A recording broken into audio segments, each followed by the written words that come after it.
I worked night security at an empty mall. Something followed me home. I took the night security job because it was supposed to be easy. That's what the posting said. Overnight mall security, minimal foot traffic, quiet environment. The mall had been closed for almost 3 years, ever since a new outdoor shopping center opened 15 minutes away and sucked the life out of it. Most of the stores were gutted. Some still had mannequins standing in dusty poses behind glass, frozen in time like they were waiting for customers who never came back. My job was simple. Clock in at 10 p.m. Do a patrol every hour. Sit in the security office and watch the cameras. No customers, no crowds, no noise. That's why I ignored the first strange thing that happened on my third night. An empty mall doesn't feel empty the way you expect. It breathes. The air circulates through massive vents that echo softly down the corridors. Every sound carries. Your footsteps, the creak of a bench, the faint hum of dying fluorescent lights. Sometimes music would play. Not real music. Just the echo of it. Like the building remembered what it used to sound like. On my first patrol of the night, I walked past the old food court. Chairs were stacked upside down on tables. A faded mural of smiling cartoon food stared down at me. My flashlight beam swept across the floor, catching scraps of old napkins and dust. That's when I heard footsteps. Not mine. They were slow, careful.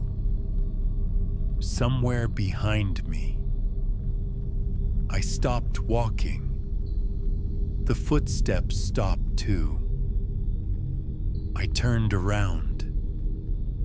The corridor behind me was empty. I told myself it was the building settling. Old structures make noise. Everyone knows that. I kept walking. The footsteps followed again.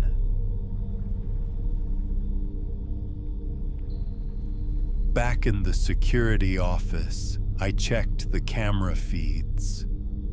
16 black and white screens showed different angles of the mall. Hallways, entrances, escalators frozen mid-rise. Everything looked normal. Then I noticed something strange on camera 7, the one pointed at the west hallway near the abandoned department store. There was movement. Not fast, just a shift, like a shadow changing position. I leaned closer to the screen. The shadow didn't match anything in the frame. No pillars, no fixtures. It was too tall, too narrow. And it wasn't there when I rewound the footage. It only appeared after I finished my patrol. I stared at the screen longer than I should have. The shadow didn't move, but I had the overwhelming sensation that it was aware I was watching. On my 5th night, one of the older guards, Ray, caught me before I clocked out.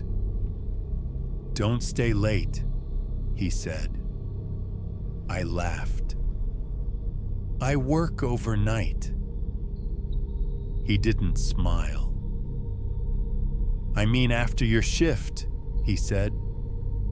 When your relief shows up, you leave. Don't linger. I asked him why. Ray hesitated, then said, "The mall doesn't like being watched when it's empty." I thought he was messing with me, until that night's final patrol.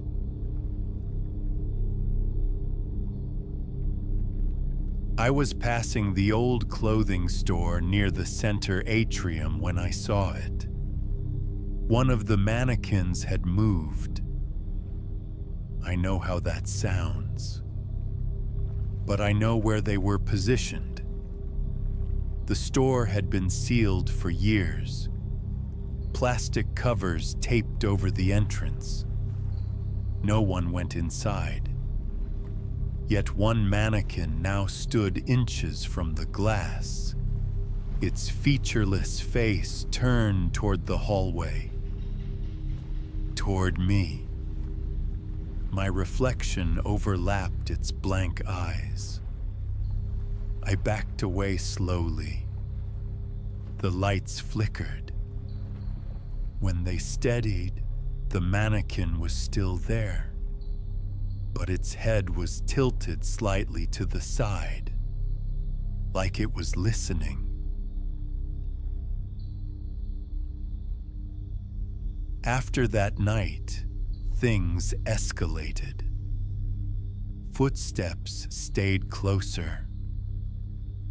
Sometimes I'd hear breathing, not loud, not heavy, but present, just behind me, just out of reach of my flashlight.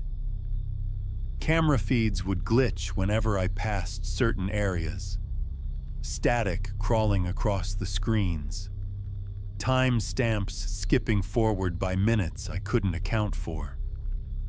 Once, during a patrol, I felt a hand brush my jacket.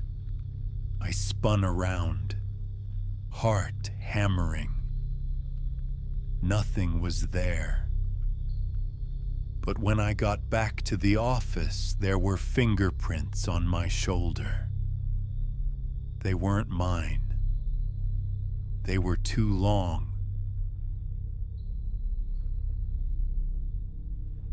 On my final night, the power went out.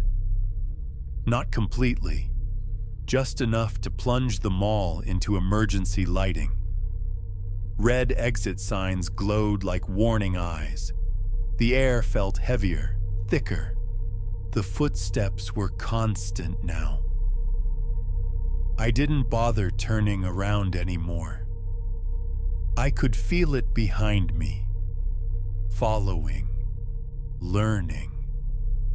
On the escalator near the east wing, I heard my name, my voice, perfectly mimicked.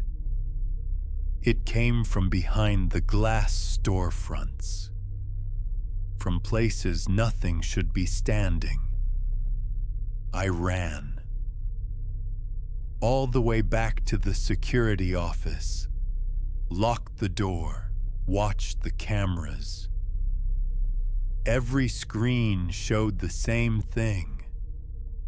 Me, standing in different parts of the mall, facing the camera, not moving except one. Camera 7. The west hallway.